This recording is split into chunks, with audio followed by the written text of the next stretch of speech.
Another migrant caravan from Central America making its way to our southern border. It's a mass of about 1,000 people. It crossed from Honduras into Guatemala on Monday night.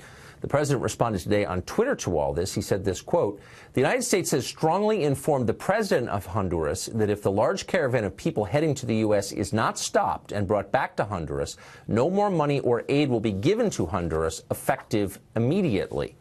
That threat may have worked, at least in the short term. Guatemalan authorities say they are arresting the caravan's leader and plan to deport him back to Honduras. David Defurry is a former foreign policy expert for the Obama campaign, well-versed in international law and the politics of Central America. We'd also note that he is a apparently registered foreign agent for the government of El Salvador. David, thanks for joining us tonight. Why is that not exactly the response that every president ought to give when a foreign country attempts a kind of invasion? Why would we pay for that?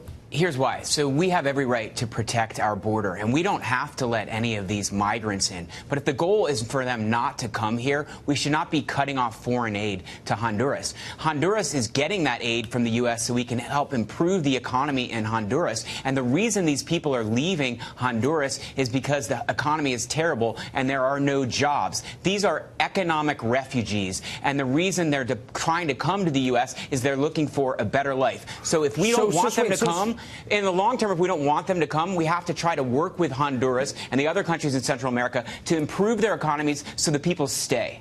Okay, so how's that working for us? So we've given, obviously, a lot of aid to El Salvador over the years. 1/3 of all Salvadorans on the planet now live in the United States. 1/3 of all existing Salvadorans.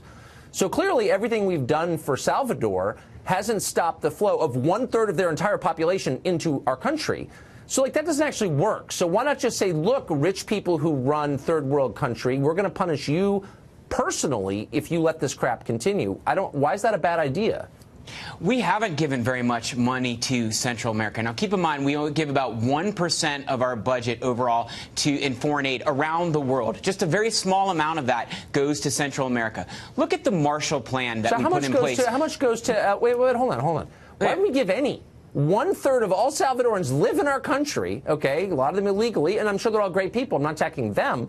I'm merely saying this arrangement isn't working. They're offloading their poor into our country at a time when working class jobs are going away due to automation.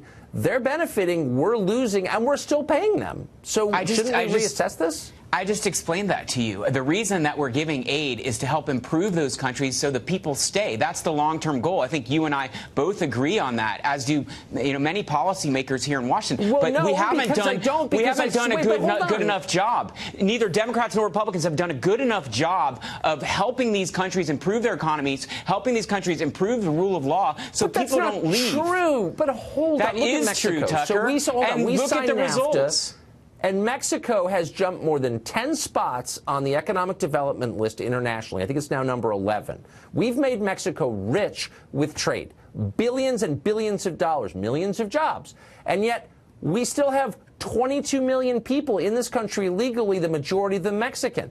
So I'm not attacking Mexico or Mexican people. I'm just saying we've made Mexico way richer than it was, and we still have an inflow from Mexico. So, we're not getting anything out of this. Tucker, that's a great example. That's a great example. Yes, we are, because far less immigrants are coming from Mexico right now. You referred to immigrants that are already here from Mexico, many of whom came a long time ago before the benefits of NAFTA. Before the benefits of NAFTA went in place. So if you look at the data, we do not get that many immigrants from Mexico. And even your example that we're talking about today is migrants from Honduras, not from Mexico. They're going to come through Mexico. They're going to pass Mexicans who are enjoying the benefits of NAFTA, who are gainfully employed and supporting their families. So you gave a great example. Since you're using the term data, let me refer you to the essential datum in this conversation, which was we have more than 10 million Mexican citizens living in our borders illegally. Once again, not attacking them, but if the model that you're proposing works, and we both know that it doesn't, this is all a joke,